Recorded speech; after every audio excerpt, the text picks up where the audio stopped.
मैं आज बैठे बैठे अपने जीवन काल की वो अवस्था को याद कर रहा था जब हम 3 घंटे का इम्तहान दिया करते थे। याद है आपको? हर 1 घंटे के बाद घंटा बजता था, जो हमको याद दिलाता था, हमको रिमाइंड करता था कि आप अपना परीक्षा का जो पेपर है उसको जल्दी पूरा करें।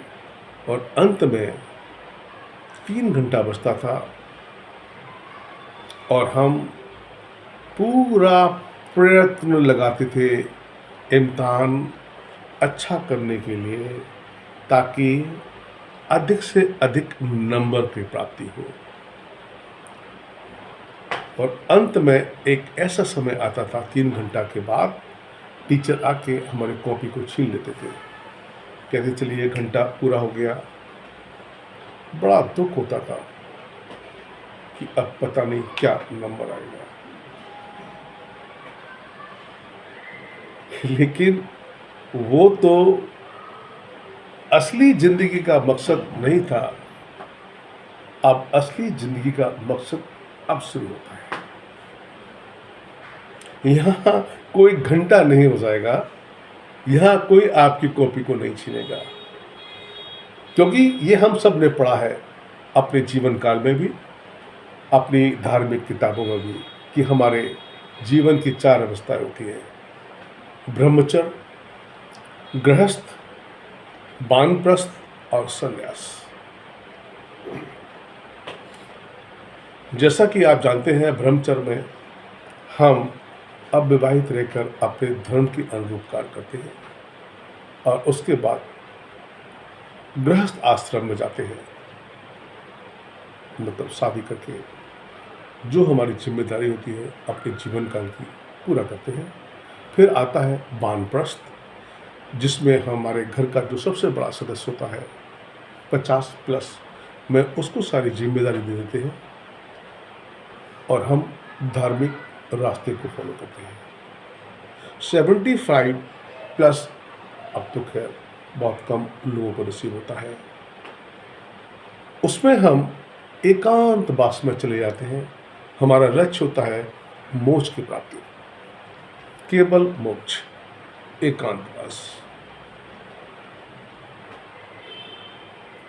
बस मैं यहीं आपकी घंटी बजाने के लिए आया हूं कि आपको मैं एक अर्ज करूं, आपको अपने फर्ज के लिए, क्योंकि मौत कभी कह कर नहीं आती। मौत सुनने में अच्छा नहीं लग रहा होगा आपको, मेरे को मालूम है। अब हम जिस एज में जा रहे हैं ना, हर पल में डर लगता है। और मैंने तो सुना भी है, जब अंतकाल आता है ना, तो मुंह से हे राम भी नहीं निकलता है। बहुत कम नसीब वालों का ऐसा होता है। तो फिर मैं दोहराता हूँ, जब मौत आती है, कहीं भी किसी भी रीजन से आती है, कह कर नहीं आती, तो हमें उस इम्तिहान की जिम्मेदारी को उठाकर अपने फर्ज को पूरा करने का है।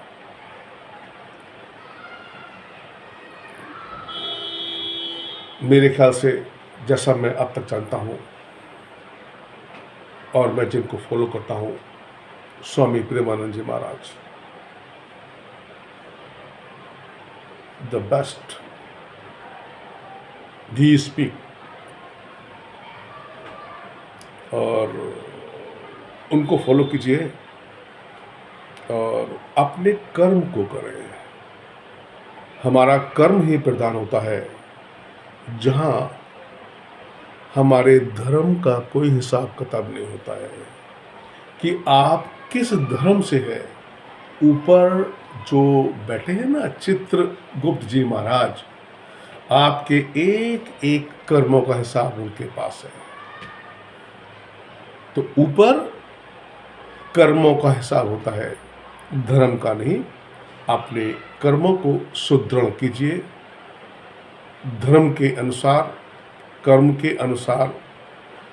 बस मैं यहाँ पर आज आपके इम्तिहान की घंटी बजाने आया हूँ कि आपको याद दिला दूँ कि आप तैयार रहे, और मैं आपकी ऐसी घंटी बजाता रहूँगा।